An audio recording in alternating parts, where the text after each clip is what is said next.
Buenos días, hermanos. Vamos a abrir la palabra de Dios en esta mañana en Génesis capítulo 2. Es nuestro privilegio poder abrir la palabra de Dios una vez más. La hemos leído y hemos pensado, nos ha guiado en nuestra alabanza. Y ahora, por supuesto, va a ser nuestra meditación, el estudio de la palabra en esta mañana. Vamos a considerar los versículos del 4 al 17 de este capítulo 2 de Génesis. Mientras lo buscáis, pues decir lo agradecido que me siento de poder visitaros una vez más y de tener este privilegio de exponer la palabra. También traigo los saludos de nuestra iglesia en Pontevedra.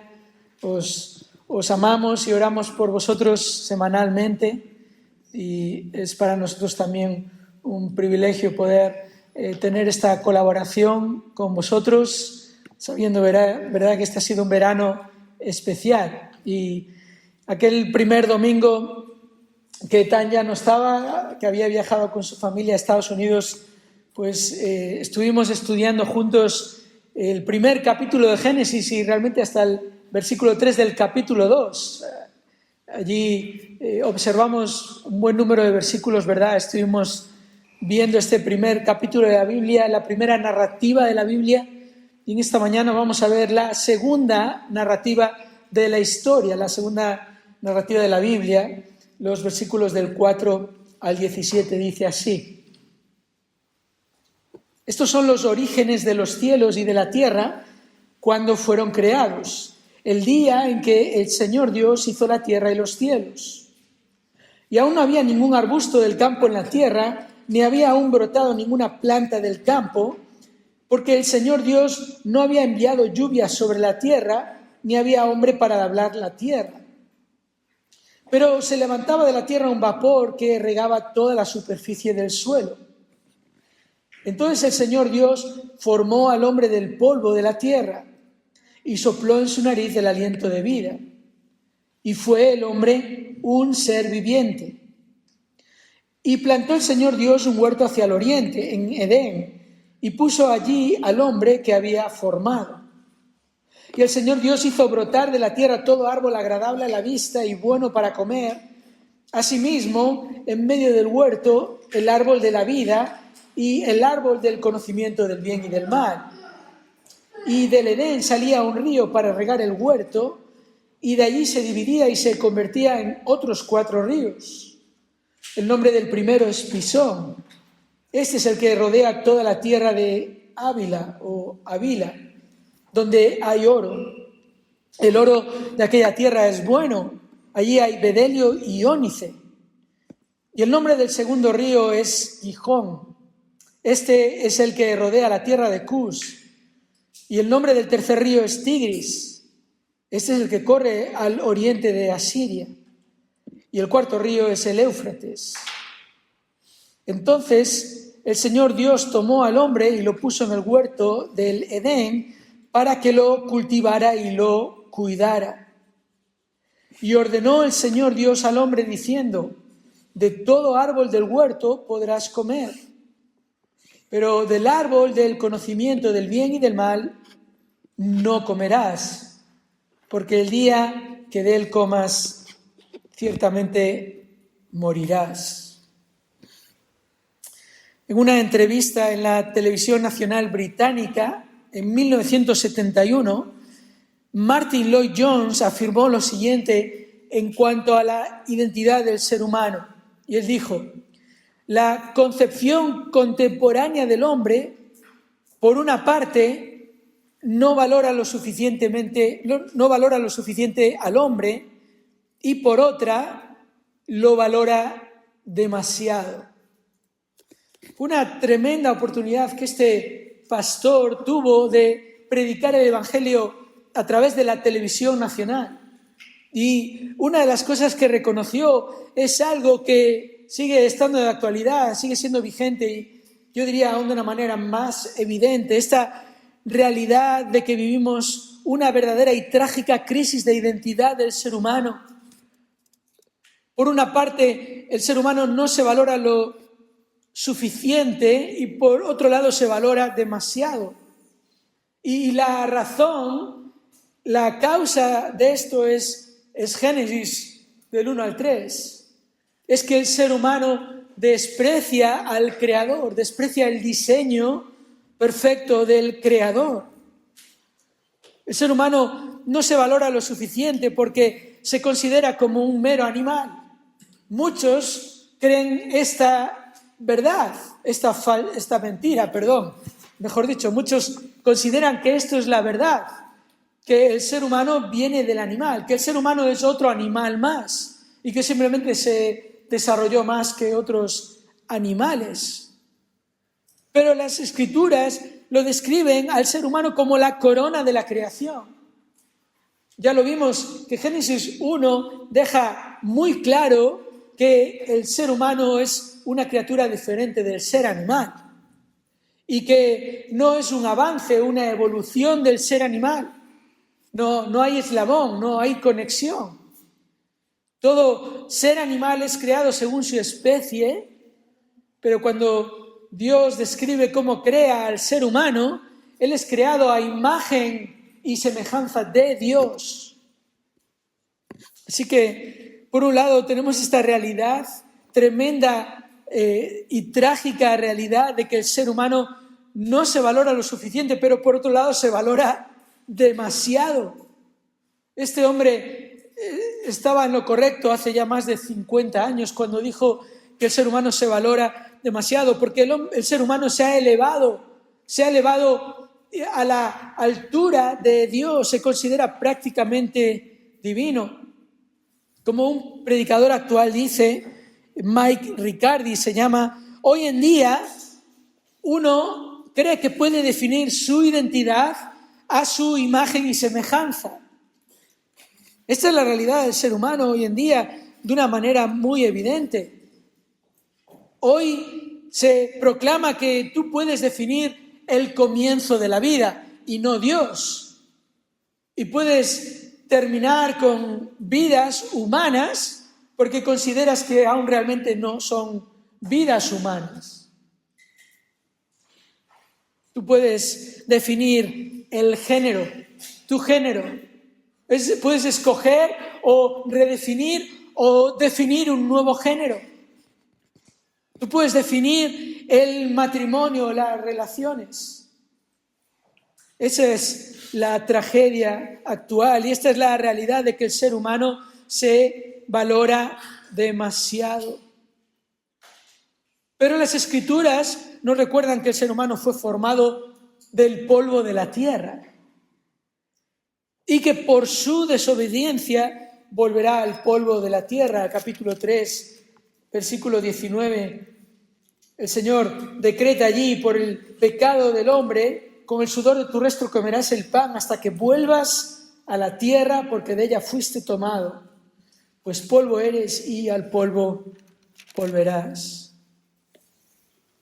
Y esta tragedia y esta crisis de identidad es lo que nuestro pasaje confronta en esta mañana. Porque esta segunda narrativa que vamos a estudiar nos enseña que Dios nos creó con un propósito, que hemos sido creados para servir y obedecer al Creador, que somos más que el resto de las criaturas animales, pero que seguimos siendo criaturas y que estamos al servicio del Creador. Así que esta es la segunda narrativa de la historia y hay una conexión muy interesante con la primera narrativa. La primera narrativa, ya lo vimos, Dios transforma ahí el caos en la creación bendita. Ya vimos que Génesis 1 no es una descripción exhaustiva o completa con todos los detalles de la creación, sino que el narrador, guiado por el Espíritu Santo, escoge explicar cómo Dios creó todas las cosas de una manera que muestra que la intención de Dios es bendecir. Que todas sus criaturas entiendan que Dios quiere bendecir. del caos al cosmos. Y ahora la segunda narrativa de la historia va a poner el enfoque en el ser humano de manera particular para mostrar cuál es su verdadera identidad y su verdadero propósito. En un sentido, Génesis 1 nos muestra la creación en 6 días, ¿verdad? Mostrándonos cada detalle de cada día. Y ahora la segunda narrativa en Génesis 2 pone el enfoque de manera particular en el sexto día. Y sobre todo en una parte del sexto día cuando el ser humano es creado. Y de manera particular lo que vamos a ver en este pasaje es la verdadera identidad y propósito del ser humano. A lo largo de la historia la Iglesia ha enfatizado esto y parte de las herramientas que la Iglesia ha usado para enfatizar esto es lo que se conoce como los catecismos, una sencilla herramienta que la Iglesia utilizaba especialmente para enseñar a los niños. Esta era una herramienta de enseñar la Biblia por medio de preguntas y respuestas. Uno de los catecismos más conocidos, que se llama el Catecismo de Westminster, empieza con esta primera pregunta para enseñar esta verdad precisamente. ¿Cuál es el fin principal de la existencia del hombre? Y la respuesta es: fuimos creados para glorificar a Dios y gozarnos en Él. Este es el punto, es lo que este pasaje nos va a enseñar, que fuimos creados para tener el mejor trabajo del mundo, con el mejor jefe del mundo y con las mejores condiciones del mundo. Es lo que Génesis 2 va a resaltar. El punto de esta sección, los versículos del 4 al 17, es lo que el hombre perdió por desobedecer al Creador. Porque no olvides esto, Génesis 2 nos está preparando para Génesis 3. Realmente es todo un bloque. Génesis 1 y 2 nos cuentan cómo Dios quiere bendecir al ser humano, cómo Dios crea al hombre con un propósito y cómo el hombre, Génesis 3, rechaza todo esto desconfiando en la palabra de Dios. Y nuestro texto empieza con una de las palabras clave del libro de Génesis. Fijaos ahí, versículo 4, estos son los orígenes. Otras Biblias traducen generaciones o incluso genealogías. Es una palabra muy interesante, se repite hasta 11 veces en el libro de Génesis y lo que hace es dividir el libro de Génesis de una manera muy sencilla y evidente. Esta palabra en el griego es la palabra toledot, significa orígenes, lo que sucedió en cuanto a algo o a alguien, y luego vuelve a aparecer en el capítulo 5 para introducir la segunda sección con las generaciones de Adán. Luego en el capítulo 6, versículo 9, vemos las generaciones de Noé. En el capítulo 11, versículo 27, las generaciones de Taré, que Taré fue el padre de Abraham. Y luego, por ejemplo, se repite también el capítulo 37, versículo 2, para hablarnos de las generaciones de Jacob. Así que esta es una palabra muy interesante en Génesis que nos ayuda a ver cómo transcurren estas narrativas, cómo va la historia desde la creación de todas las cosas a la creación del hombre, a la creación del pueblo de Dios. Y esta palabra ahora en este caso nos va a hablar de los orígenes o las generaciones de los cielos y de la tierra cuando fueron creados. Esto es lo que el cosmos generó. ¿Cuál es el centro del cosmos? Así que la narrativa nos dirige de una manera muy clara para que nosotros pongamos nuestra atención en aquello que es principal. Y lo que es principal es como Dios crea todas las cosas para proveer al ser humano de todo lo que necesita para que el ser humano cumpla con su propósito en la vida, que es glorificar a Dios, que es adorarle y servirle. Lo que el narrador va a resaltar ahora es la creación del hombre. No solo cómo el hombre es creado, sino para qué es creado el hombre. Y el narrador va a resaltar la provisión abundante y suficiente de Dios antes de exponer en el capítulo 3 el pecado y la caída del hombre. Todo lo que Dios creó era bueno, y esto queda evidente en Génesis 1 y 2. Pero aún con todo esto, el ser humano despreció al buen creador. Y otra cosa que no podemos perder de vista es el contexto histórico de este libro. El contexto histórico de este libro no es el primer día de la creación, no es cuando Dios creó todas las cosas.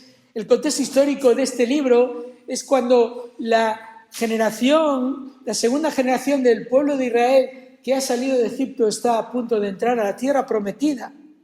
Y tiene que recordar de qué manera tiene que vivir con aquel que es su Dios, el Dios verdadero. Cómo tiene que obedecer a Dios y cuidarse de falsos dioses. Cómo tiene que servir solo al Señor. Y por eso es tan importante entender aquí el contexto histórico, por lo que Moisés está haciendo desde el principio es recordarles al pueblo de Dios cómo tienen un Dios que es bueno, que creó todas las cosas, que es un Dios que provee todas las cosas para que su pueblo pueda servirle y obedecerle. Y este capítulo 2 está dividido en dos partes. Esta mañana solo vamos a tener tiempo para ver la primera. Como decía, los versículos del 4 al 17 nos muestran una provisión general de Dios y el propósito de Dios para el ser humano. Y luego los versículos del 18 al 25 nos muestran una provisión personal para el hombre, y es en detalle la creación de la mujer, la ayuda idónea. Pero ¿qué nos dice aquí Dios? Que venimos a este mundo para servirle y obedecerle, confiando en su carácter fiel y bondadoso. Por eso la cuestión crítica para toda criatura, en todo tiempo y lugar, es esta: ¿confías tú en el Creador? ¿Realmente crees en su palabra y confías en lo que Él ha dicho, lo que Él ha diseñado, cómo Él te ha diseñado a ti, cómo Él ha establecido tu propósito en tu vida? Venimos a este mundo para servir y obedecer al Creador, que nos ha provisto de todo lo necesario para hacerlo. Este pasaje nos describe la provisión de Dios para la humanidad y el propósito de Dios para la humanidad. Y eso es lo primero que vamos a ver en los versículos del 4 al 14, la provisión del Creador. Versículos del 4 al 14, la provisión del Creador. La sección comienza con el versículo 4, que es el prólogo de esta narrativa. Quizás no lo recuerdes porque ya han pasado un par de meses, pero se explicaba cómo la narrativa tiene distintas escenas, va por escenas. Y estas escenas son siempre la misma estructura. Empiezan con un prólogo, luego se presenta la trama es el tema que se trata en esa narrativa. Después de presentar la trama, esa trama es desarrollada por el narrador, y luego es resuelta, luego el narrador explica cómo la trama es resuelta, y luego normalmente hay un epílogo, un final, una conclusión de la narrativa. Aquí tenemos en el versículo 4 como ese prólogo. En un sentido parece que vuelvo a decir lo mismo, ¿verdad? Los orígenes de los cielos y de la tierra, cuando fueron creados, el día en que el Señor Dios hizo la tierra y los cielos. Y ahora lo que el autor va a hacer es describir el estado primitivo de la creación. Es decir, cómo estaba la creación antes de ser afectada por la maldición de Dios. Es importante al leer los versículos 5 y 6 entender que se escriben a la luz o mirando hacia el pasado, entendiendo que esto fue lo que Dios creó, esto fue lo que el cosmos generó antes de la entrada del pecado en el mundo. Por eso el autor lo describe de esta manera. Versículo 5, aún no había ningún arbusto del campo en la tierra. ¿Por qué lo dice de esta manera? Aún no había. Porque está hablando de cómo era el cosmos, lo que Dios había creado antes de la entrada del pecado en el mundo. Y por eso describe estas cosas que no había en la tierra. Fijaos lo que no había en la tierra. Primero dice arbustos y hierba, ¿verdad? No había ningún arbusto del campo en la tierra, ni había aún brotado ninguna planta del campo. Algunos piensan que esto es un error y por eso Génesis y los primeros capítulos de Génesis no se debería confiar en ellos, porque parece como una contradicción con lo que Génesis 1 describe de la creación de todos los vegetales, todo lo que Dios creó, los árboles y toda planta de la tierra. Pero lo que el autor está aquí apuntando es a lo que vino después del pecado. Lo que vino después del pecado lo vemos luego en el capítulo 3 y en los versículos 17 y 16, cuando por causa del pecado el hombre ahora va a tener que labrar la tierra con un trabajo doloroso, con mucho esfuerzo, con sudor y con angustia. Va a tener que trabajar la tierra y lo que le va a producir, versículo 18, es espinos y abrojos y comerás de las plantas del campo. Esto es muy notable, es importante entender este énfasis del narrador que señala lo que no había en la creación de Dios. En la creación de Dios no había dificultades para obtener el fruto necesario. Es más, el autor insiste al decir que el Señor no había enviado lluvia sobre la tierra, ni había hombre para labrar la tierra. Es decir, Dios creó una tierra perfecta, Él declaró que todo era bueno en gran manera, y todo estaba preparado para funcionar y proveer para el hombre y la mujer todo aquello que necesitaban. La lluvia es algo que vino después, la lluvia apunta a la llegada del diluvio. Fijaros lo que dice el versículo 6, se levantaba de la tierra un vapor que regaba toda la superficie del suelo. O sea, Dios había creado la tierra con un sistema de autorriego, podríamos decir. La lluvia es algo que vino después de la caída. Lo mismo que el verbo que utiliza aquí el autor al final del versículo 5, labrar la tierra, que es un verbo que apunta a un trabajo doloroso de cuidar lo que sería luego una tierra maldita, lo que acabo de leer en el capítulo 3, versículos 17 y 18. El Señor va a tener que maldecir la tierra por causa de la desobediencia del hombre, y entonces con trabajo, literalmente con dolor o con agonía, comerás de ella y espinos y abrojos te producirá. Así que lo que el narrador está haciendo es presentando esa provisión perfecta de Dios, esa provisión abundante de Dios. Todo lo que Dios había preparado en aquel estado primitivo que no tenía necesidad de lluvia, porque tenía este riego que, por lo que el versículo 6 nos describe, era un riego continuo y calibrado. Es decir, siempre en su justa medida. Esto en contraste con lo que vino después de la caída. ¿Qué es lo que vino después de la caída? ¿Qué es lo que sufrimos aún en nuestros días? Pues a veces hay lugares de la tierra que sufren sequías, no hay un riego continuo.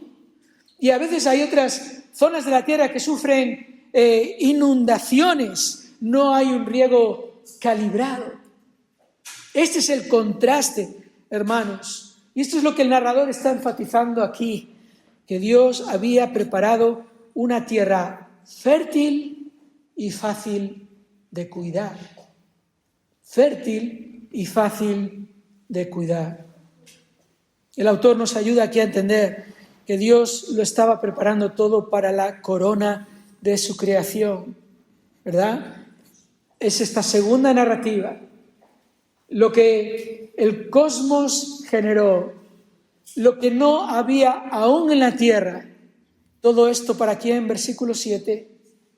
Entonces el Señor Dios formó al hombre del polvo de la tierra y sopló en su nariz el aliento de vida, y fue el hombre un ser viviente.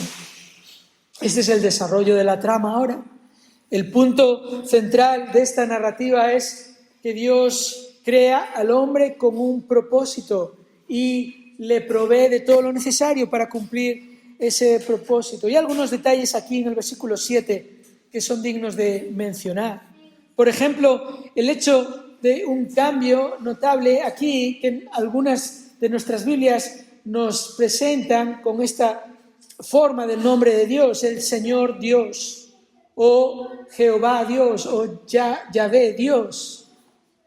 Es interesante porque el capítulo 1, el nombre utilizado para describir a Dios es Elohim. Pero ahora en el capítulo 2, de una manera enfática, por lo menos 7 veces en la sección que estamos estudiando, el nombre con el que se describe a Dios es Yahvé Elohim. El nombre Yahvé es el nombre del Dios que hace su pacto con su pueblo. ¿Notáis aquí el énfasis del narrador en el contexto histórico en el que está? El Dios creador de todas las cosas es tu Dios, Israel. Este es el Dios que te formó. Este es el Dios que fielmente proveyó a sus criaturas de todo lo que necesitaban para que sus criaturas le sirviesen de acuerdo a su palabra. Otro detalle muy interesante en este versículo es un juego de palabras que solo se puede ver en el hebreo. En el hebreo, esta frase, Dios formó al hombre del polvo de la tierra, es una frase que sonaría más o menos así, y tenéis que perdonarme porque no soy un experto en el hebreo, pero sonaría algo así. Esta frase, formó al hombre del polvo de la tierra, al hombre del polvo de la tierra sonaría ha-hadam, ha-hadama. Ha-hadam, ha-hadama. Esto es, a Adán, al hombre de la tierra, Adama. Muy interesante, porque nos apunta aquí como Dios diseña de una manera muy particular y del polvo de la tierra al hombre. Es esencial también entender esto porque no es creado el hombre a partir de otras criaturas. Es del polvo de la tierra. No existe la evolución, porque la palabra de Dios, Dios mismo testifica cómo Él creó al hombre y lo creó del polvo de la tierra. Y además no creó a un animal que luego evolucionó y se convirtió en el hombre. Es el hombre que es creado del polvo de la tierra, y el hombre en ese momento, al recibir el aliento de vida, es un ser viviente en ese momento. Sin evolución, sin miles de millones de años pasando y cambios produciéndose de manera aleatoria. Así que es el hombre creado a través o desde el polvo de la tierra. Y un detalle más en este pasaje fundamental, como el narrador dice que Dios, el Señor Dios, sopló en su nariz el aliento de vida. Uno podría pensar que esto es el momento en que Dios pone en marcha el órgano respiratorio del ser humano porque sopla en su nariz, pero es algo más profundo. Lo que aquí el autor está enfatizando es como Dios le da al hombre un espíritu, una condición espiritual. Así es como el hombre es creado, diferente del resto de las criaturas, a imagen y semejanza de Dios, en una condición espiritual. Esto lo vemos en la manera en que, por ejemplo, en el libro de Job es utilizada esta misma palabra. En Job capítulo 32 y versículo 8, allí se nos dice: pero hay un espíritu en el hombre y el soplo del Todopoderoso le da entendimiento. Es la realidad de la condición espiritual de todo ser humano. Pero es la realidad también de una conciencia. Esta palabra apunta también a que el ser humano es creado con una conciencia funcional. Luego una conciencia que va a ser distorsionada por el pecado, pero una conciencia. Algo que nos apunta una vez más a la manera única en la que Dios crea al hombre. Pasajes como, por ejemplo, Proverbios, capítulo 20 y versículo 27 nos muestran esta realidad. Proverbios 20, 27 dice allí: lámpara del Señor es el espíritu del hombre. Misma palabra que en Génesis 2, ese aliento de vida. Lámpara del Señor es el espíritu del hombre que escudriña lo más profundo de su ser. Así que Dios crea al hombre en esta condición espiritual. El hombre no es solo físico, como algunos pretenden afirmar, es una parte física y una parte espiritual unidas de una manera que solo en el momento de la muerte hay esa desunión, esa separación, porque el cuerpo va a la tierra y el ser espiritual va a la presencia de Dios o al juicio delante de Dios. Y el hombre es creado también con una conciencia funcional. El hombre tiene la capacidad de considerar, de reflexionar de manera profunda, de tomar decisiones. El ser humano no actúa ni es movido por el instinto, sino por la conciencia. Pero luego también es una palabra que nos apunta a la capacidad moral del ser humano, creado a imagen y semejanza de Dios. Qué importante es entender esto. Un solo ser, el que Dios creó, claramente formado en un instante, en un momento, y formado de manera completa, y formado como un ser físico y espiritual. ¿Y por qué todos estos detalles? ¿Por qué todos estos detalles? Bueno, piensa otra vez más en el contexto del pasaje. Todo esto para que Israel, el pueblo de Dios, pudiera entender que la humanidad fue creada con cuidado, con esmero y con todo lo necesario para servir al Señor. Por eso es triste pensar en el desprecio del ser humano a la provisión de Dios. Es triste pensar como aquel pueblo, una vez entró a aquella tierra prometida, con el tiempo se olvidó de la palabra de Dios, despreció la palabra de Dios y empezó a perder esa abundante provisión que Dios les daba en aquella tierra prometida. Y mucho peor, cómo se entregaron a servir a dioses falsos, a la idolatría, en vez de adorar al Creador, que es bendito por siempre. Y cómo Dios entonces actuó de manera justa y trajo el castigo a su pueblo por no obedecer la palabra de Dios, por no cumplir con su propósito de servir y obedecer a Dios. No es diferente. No es diferente en Deuteronomio, o en el libro de Jueces, o en el libro de Génesis, o en los evangelios, o en las cartas a las iglesias. Esta es la realidad. Dios crea con una provisión suficiente y con un propósito específico. Y ahora parece en un sentido que la narrativa tuviera que seguir en el versículo 15, porque versículo 7, Dios formó al hombre, ¿verdad? Y versículo 15, Dios toma al hombre y lo pone en el huerto del Edén, y ahí es donde tenemos el para qué, para que lo cultivara y lo cuidara. Pero ¿qué hace el narrador ahora? El narrador va a tomar un paréntesis aquí para presentarnos el mejor lugar del mundo. Esta es la realidad del ser humano creado por Dios, donde Dios le va a poner con todo lo que Dios le va a dar. Fijaros en este paréntesis, este lugar, que es el mejor lugar que jamás ha existido en esta tierra, antes de que el pecado entrara en el mundo y lo destruyera y lo estropeara todo. Los versículos 8 al 14 nos muestran cómo Dios le prepara un huerto al hombre con todo lo necesario para vivir.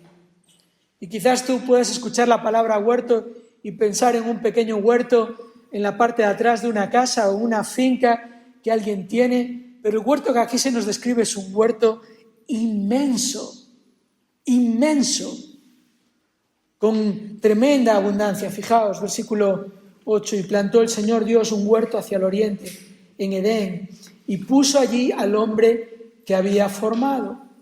Y ahora nota los detalles, nota esta descripción de una provisión abundante y agradable, versículo 9. Y el Señor Dios hizo brotar de la tierra todo árbol agradable a la vista y bueno para comer. Asimismo, en medio del huerto, el árbol de la vida y el árbol del conocimiento del bien y del mal. Ahora, dos detalles importantes aquí. Por un lado, un énfasis en la creación de Dios. Ya se nos había dicho en el capítulo 1 que Dios había creado árboles, ¿verdad? Pero aquí se abre el foco para mostrarnos que Dios no solo le da al hombre una provisión abundante, todo árbol, sino agradable, todo árbol agradable a la vista y bueno para comer. Esto apunta a lo mejor de lo mejor. Esto apunta al diseño de Dios, a las maravillas que por su gracia aún podemos ver hoy. Aún podemos maravillarnos con los árboles frutales. Aún podemos quedarnos asombrados de cómo crecen y luego viene el fruto y lo tomamos y lo probamos y es agradable en la boca y es agradable a la vista. Pero otro detalle aquí es la descripción de dos de esos árboles que no parecen naturales y de hecho no lo son. Aquí se nos presenta en la narrativa la realidad del árbol de la vida. Este es un árbol sobrenatural. Esto lo entendemos en el capítulo 3, versículo 22, al entender que este árbol tenía el poder sobrenatural de mantener esa vida física. Fijaos, en el capítulo 3 y versículo 22, después de que el hombre y la mujer han pecado y han comido del árbol del conocimiento del bien y del mal, Dios dice, he aquí el hombre ha venido a ser como uno de nosotros, conociendo el bien y el mal. Cuidado ahora, no vaya a extender su mano y tomar también del árbol de la vida y coma y viva para siempre. Ahora no me puedo parar aquí en muchos detalles a explicar este texto, pero la clave es entender que este era un árbol que daba un fruto que si se comía, la vida física se hacía permanente. Y Dios no quiere que el hombre y la mujer tomen de ese fruto, porque entonces hombre y mujer estarían condenados a vivir eternamente en ese cuerpo que había sido dañado por el pecado. Esto es importante entenderlo, porque uno podría pensar, ¿por qué no les deja comer del árbol de la vida? Porque ese árbol tenía ese poder, el poder de mantener la vida física para siempre. El otro árbol es el árbol del conocimiento del bien. Eso nos sorprende cuando hemos leído en Génesis 1 de que todo lo que Dios creó es bueno. Lo que sorprende es esta segunda parte, el árbol del conocimiento del bien y del mal. ¿A qué se refiere el autor? Se refiere al conocimiento del mal por experiencia. Dios no conoce el mal por experiencia. La palabra de Dios afirma claramente de que Dios no es el creador del mal, que Dios no puede ser tentado, el mal no está en él, ni surge de él. Pero Dios sabe perfectamente qué es el mal. ¿Entiendes esto? Porque Dios, de hecho, es quien define lo que está bien y lo que está mal. Ahora, ¿qué pasa con la criatura? En este momento la criatura que es creada en medio de todo este bien, la criatura conoce ese bien y lo va a experimentar por medio de cuidar todas estas cosas, de comer de estos alimentos y de disfrutar de esta comunión con Dios. Pero no experimenta el mal, porque no está el mal, hasta Génesis 3. Fijaos, leemos por un momento el versículo 6 del capítulo 3 para notar esto. El engañador viene y ataca lo que Dios ha creado. Y entonces viene la tentación. Primero la mujer dice, el versículo 6, cuando la mujer vio que el árbol era bueno para comer. Dios lo había creado bueno para comer ya. Dios había creado, de hecho, todos los árboles buenos para comer. Lo estamos viendo. Pero luego dice, y que el árbol era deseable para alcanzar sabiduría. Este es el problema. Que en este caso la mujer se valora demasiado. No confía en la palabra del Creador, confía en la palabra del engañador, y lo que va a hacer es experimentar el mal.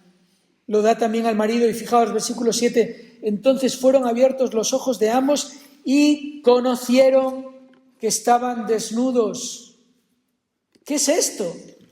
¿Qué es esto de conocieron que estaban desnudos? Si habían sido creados y estaban desnudos, lo especifica el autor al final del capítulo 2, versículo 25, estaban ambos desnudos, el hombre y su mujer, y no se avergonzaban. Otra vez, así es como está funcionando esta narrativa. El autor nos cuenta lo que estaba pasando antes del pecado. No había vergüenza. Lo que ocurre en Génesis 3:6 y que es descrito en Génesis 3:7 es el conocimiento por experiencia del mal. Hombre y mujer siguen estando solos, sin embargo ahora ya tienen pensamientos de lujuria, pensamientos inmorales, pensamientos avergonzantes o vergonzosos. ¿Os dais cuenta, hermanos? Ahora, otra vez la pregunta es, ¿por qué estos dos árboles? Lo vamos a ver luego en el versículo 16 y 17, que van a ser una prueba para el hombre. El árbol del conocimiento del bien y del mal va a ser el árbol que supone una prueba para ver si el ser humano iba a confiar en la sublime y suficiente provisión de Dios. Dios les muestra, tenéis todo lo necesario, y están estos dos árboles, que ahora lo veremos en un momento, que son la prueba en medio de la provisión abundante. Ahora, a continuación, porque esto no ha terminado, fijaos lo que el narrador nos dice también en cuanto a esta idea, en versículos 10 al 14, es en cuanto a los ríos, ¿verdad? Y del Edén salía un río primero para regar el huerto, y de allí se dividía y se convertía en otros 4 ríos. Pero ahora notad aquí que en cuanto a la descripción de los ríos, la encontramos en un tiempo presente. Es decir, el narrador, que nos está hablando de algo del pasado, describe estos ríos en tiempo presente. ¿Qué quiere decir eso? ¿Cuál es la implicación obvia? Que esos eran ríos que aún eran conocidos, y de la misma manera los lugares que aquí se describen aún eran conocidos o estaban presentes en el momento en que el pueblo de Israel recibe la revelación de Dios en cuanto a la creación. Fijaos, el nombre del primero es Pisón, y este rodea toda la tierra de Havila, donde hay oro. El oro de aquella tierra es bueno, no es que era bueno. Esto es importante, hermanos. Notemos, ¿verdad?, que cuando el narrador está hablando acerca de la creación antes del pecado, lo describe en pasado. Pero ahora está hablando en presente, de cosas que Dios creó allí, pero que aún permanecían. El segundo río, Gihón, el tercer río y el río Éufrates. Y en medio de todo esto la descripción de piedras preciosas, el oro, el bedelio y el ónice. ¿Y qué es esto? ¿Qué es lo que el narrador está mostrando aquí? El narrador sigue enfatizando la provisión de Dios y también la presencia de Dios. Pero luego en pasajes como Ezequiel 28 o Éxodo 28, ríos y piedras preciosas señalan precisamente esto, la provisión de Dios y la presencia de Dios. No tenemos tiempo para leerlos, pero te animo a que apuntes estas citas. Ezequiel 28, versículos del 11 al 15, ahí es una referencia particularmente a Satanás, y cuando Él está en el Edén y cuando Él está vestido de piedras preciosas. Éxodo 28, versículos del 3 al 15, enfatizan cómo Dios enseña a Moisés a que las ropas de los sacerdotes que enfatizan o que simbolizan la comunión de Dios con su pueblo a través del sacerdote debían llevar también piedras preciosas. Pero luego otro pasaje más, que es Apocalipsis capítulo 21, versículos del 18 al 22, lo que nos llevan al futuro, lo que será los nuevos cielos y la nueva tierra. Y permitidme que os lea esto, porque es sumamente interesante. Apocalipsis capítulo 22, Apocalipsis capítulo 21 primero, y los versículos del 18 al 21. Aquí Juan está viendo en visión de lo que será el futuro, la nueva Jerusalén. Y dice, el material del muro era jaspe y la ciudad era de oro puro, semejante al cristal puro. Los cimientos del muro de la ciudad estaban adornados con toda clase de piedras preciosas, y ahí las describen. Luego, versículo 21, las 12 puertas eran 12 perlas, cada una de las puertas era una sola perla. Y versículo 22, y no vi en ella templo alguno, porque su templo es el Señor, el Dios Todopoderoso y el Cordero. Piedras preciosas, la presencia de Dios, la provisión de Dios. Apocalipsis capítulo 22, versículo 1, y me mostró que un río de agua de vida, resplandeciente como cristal, que salía del trono de Dios y del Cordero, en medio de la calle de la ciudad. Y a cada lado del río estaba, ¿qué? El árbol de la vida, que produce 12 clases de fruto, dando su fruto cada mes, y las hojas del árbol eran para sanidad de las naciones. Y nota el énfasis aquí en la visión del apóstol Juan: y ya no habrá más maldición, y el trono de Dios y del Cordero estará allí, y sus siervos les servirán. Ellos verán su rostro y su nombre estará en sus frentes. Y ya no habrá más noche y no tendrán necesidad de luz, de lámpara ni de luz del sol, porque el Señor Dios los iluminará y reinarán por los siglos de los siglos. ¿Qué es lo que podemos entender con todo el contexto bíblico? Que la provisión de Dios era abundante, era suficiente y era ideal para la comunión de Dios con el hombre. Esta es la realidad de esta provisión. Apunta a la bendición y a la comunión de Dios. Y es una provisión extraordinaria, abundante, hermosa, fértil. Todo esto y una prueba. Una prohibición que vamos a ver ahora en los versículos del 15 al 17, pero la gran pregunta resuena. Esto es lo que el hombre tenía.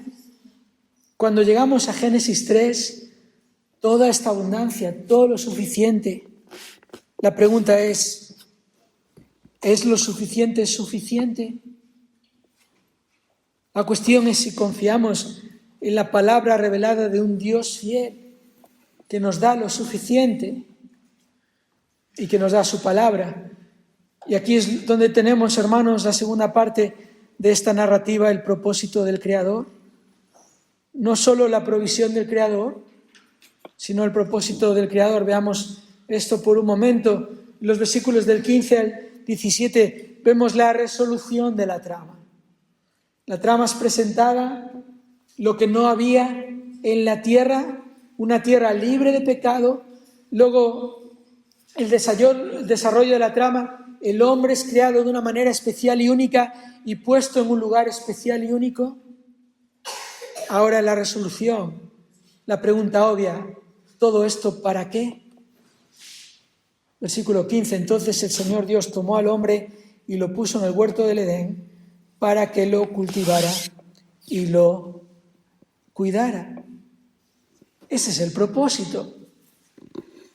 En esta creación perfecta de Dios hay un lugar en el que Dios viene a establecer su presencia, con el ser humano, a vivir de esta manera maravillosa que nos muestra también el capítulo 3, versículo 8, en el sentido de que Dios viene a pasearse en el huerto al fresco del día, y la manera en que ahí se describe en Génesis 3, 8 es como Dios solía hacer de manera habitual. Esta era la realidad del ser humano. El ser humano es puesto allí y es puesto con este propósito: cultivar y cuidar. Y aquí lo que tenemos, hermanos, son básicamente los términos de la relación perfecta entre la criatura y el creador. Está el creador, está la criatura y están los términos. Cultivar lo creado, que en un sentido este verbo aquí se traduciría mejor con el verbo servir. Lo pone al hombre ahí para servir al Señor por medio de cuidar y dirigir la creación y todas las demás cosas creadas. Algo que, por cierto, ya vimos en el capítulo 1 de Génesis, cuando Dios le da este decreto a hombre y mujer, al ser humano, que cuiden y ejerzan dominio sobre toda la creación. Esto es lo que tenían que hacer. Su responsabilidad era cuidar lo que Dios había creado. Algunas Biblias traducen aquí el verbo labrar, pero no es la mejor traducción, porque ese es el verbo utilizado luego en el capítulo 3 para mostrar las consecuencias del pecado. Y como ya vimos y como ya dijimos, lo que Dios había creado era una tierra fértil y fácil de cuidar. Es decir, Dios no crea al ser humano para no hacer nada. Dios le crea para trabajar, pero le pone en un lugar que es fácil de trabajar. Como dije al principio, el mejor trabajo del mundo, con las mejores condiciones del mundo, con el mejor jefe del mundo, porque esto es lo que enfatiza el versículo 16. Aquí está la orden, aquí está la prueba. Ordenó el Señor Dios al hombre diciendo: de todo árbol del huerto podrás comer, pero del árbol del conocimiento del bien y del mal no comerás, porque el día que de él comas, ciertamente morirás. Así que el ser humano es creado para servir, cultivar y cuidar, pero el ser humano es creado también para obedecer. Aquí es donde muchos chocan y pelean con la revelación de Dios. Bueno, ¿por qué Dios hace esto? ¿Por qué Dios les prohíbe algo? Bueno, Dios lo hace porque Dios es Dios. Y porque Dios está recordándole al ser humano que el ser humano es la criatura y tiene que obedecer a Dios. Y porque esta es la manera en que el ser humano puede demostrar su confianza en Dios y su reverencia. Dios lo dice, yo lo hago. Dios lo dice, Él es Dios. Sí, es una restricción, es una limitación, es una condición, y la narración no va más allá, no nos revela más en cuanto a la intención de Dios. Por eso es evidente que la intención de Dios es probar al hombre. ¿Va el hombre a confiar en el Dios que le ha provisto de todo lo suficiente? Cuando el hombre esté mirando a esos dos árboles en particular, ¿va a recordar que el Creador le ha provisto de todo lo suficiente a su alrededor? ¿Que le ha dado todo ese alimento, toda esa creación para cuidar y dirigir con ese riego automático y calibrado? ¿O va a desconfiar de Dios? ¿Va a valorarse de la manera que Dios la ha creado o se va a valorar mirándose a sí mismo? Este es el punto. Tenemos que recordar, no podemos olvidar el contexto de la prueba. Tú y yo, hermanos y hermanas, los que hemos creído en Cristo, somos probados y luchamos con la tentación no cada día, cada hora. Estamos sometidos a una tierra, una creación maldita, y anhelamos, de la misma manera que anhela la creación, ser redimidos, liberados y establecidos en los nuevos cielos y en la nueva tierra, y liberados de este cuerpo de carne, este cuerpo de muerte que va a volver al polvo, y anhelantes de recibir ese cuerpo glorificado para vivir toda la eternidad con Cristo. Nosotros somos tentados de esa manera y podemos dudar de Dios, pero el primer hombre y la primera mujer aquí no tenían razones para desconfiar de Dios, no tenían razones para sospechar, no tenían razones para desobedecer. Sin embargo, desobedecieron, y si ellos lo hicieron, ¿cuánto más tú y yo? No importa cuál fuera el fruto de aquellos árboles realmente, lo que importa es quién puso la prueba, quién lo hizo. El Dios soberano, el Dios creador de todas las cosas, el Dios que creó todas las cosas como bueno, todo bueno, el Dios generoso que dio una provisión abundante al ser humano, el Dios bondadoso que se mostró bueno, evidenció su bondad de una manera clara y rotunda, y un Dios misericordioso, como vemos en el resto de la narrativa de la Biblia, de la redención. Por eso, ¿cuáles son las conclusiones que debemos sacar de esta narrativa, hermanos y hermanas?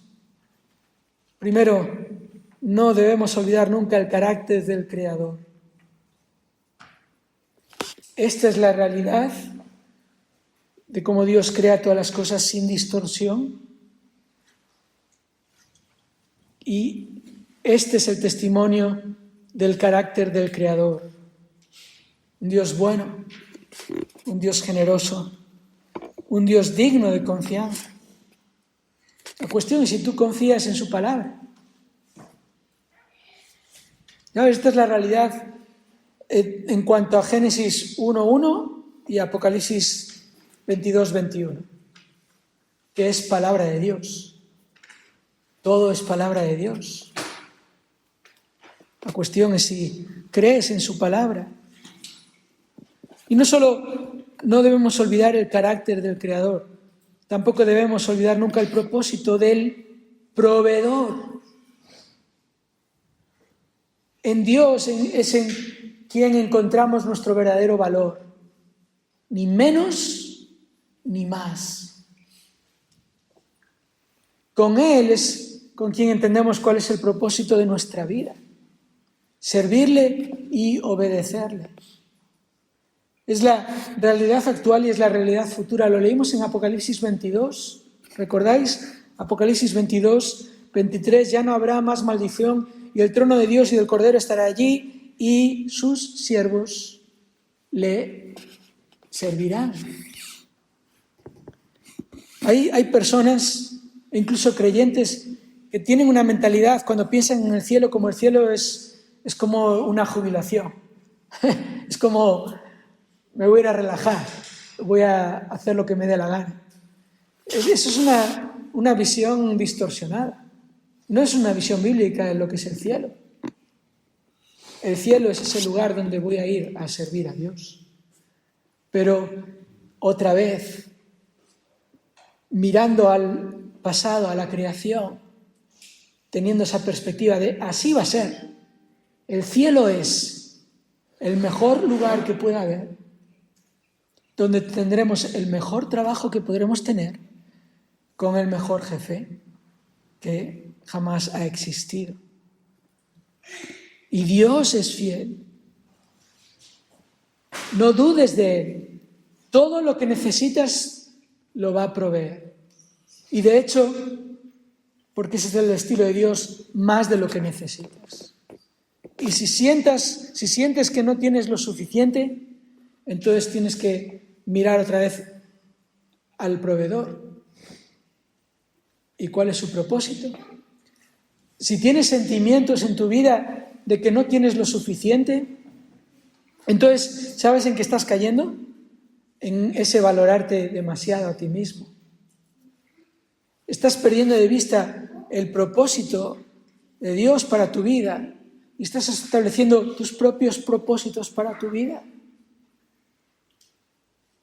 Ten cuidado, hermano, hermana, Dios es digno de confianza y Dios es digno de adoración. Él es el único digno de ser adorado. Él es el creador y nosotros somos las criaturas. Y finalmente, una aplicación más. Porque, como digo, Génesis 1 y 2 van antes de Génesis 3. ¿Verdad? El punto es que no están ahí por sí mismos. No es la narrativa de, así fueron creadas las cosas. Es la narrativa de, todo eso es lo que el hombre y la mujer perdieron al desconfiar de la palabra de Dios, ceder a la tentación y pecar. Y el pecado entra y el pecado destruye y el pecado es poderoso y todos somos pecadores. Y todos estábamos en Adán, como Pablo explica en Romanos capítulo 5. No somos mejores que Adán. De hecho, nuestras circunstancias son siempre peores que las de Adán. Todos hemos pecado. Todos estamos destituidos de la gloria de Dios, separados de la presencia de Dios. Todos estamos sin esperanza, a no ser que haya uno que no peque y venza con su vida sin pecado a la muerte. Ese es Cristo, ¿verdad? Nuestro Salvador. No aparece en Génesis 2. No nos volvamos locos y tratemos de escarbar y sacar más de lo que hay. No aparece, pero porque esto es el prólogo de la historia. Luego viene la presentación de la trama cuando entra el pecado en el mundo y el desarrollo de la trama, que es como Dios promete a un redentor que vendrá de su pueblo. Hasta cuando encontramos la resolución de la trama. ¿Cuál es la resolución? En la narrativa de la redención. Que aquel que fue prometido llega a la tierra. Nace de mujer, completamente hombre, vive una vida perfecta, sin pecado, ofrece su vida como sacrificio por los pecadores para que todo aquel que cree en él no se pierda, mas tenga ¿qué? Vida eterna. ¿Y qué es la vida eterna? Es toda esta provisión abundante, es la bendición y la presencia de Dios, es estar con Dios para siempre, para servirle y obedecerle. ¿Has creído en el Salvador que Dios ha provisto? Si no has creído en Él, esta es la advertencia. Estás aún separado de Dios, condenado a sufrir las consecuencias de tu pecado. Si no crees en Él, eso es lo que te espera. No los cielos nuevos y la tierra nueva. No adorar y servir al Creador, sino sufrir el castigo eterno por tu pecado. Demasiados seres humanos han despreciado al Creador. No lo hagas tú tampoco. Cree en Él, cree en su provisión perfecta. Cristo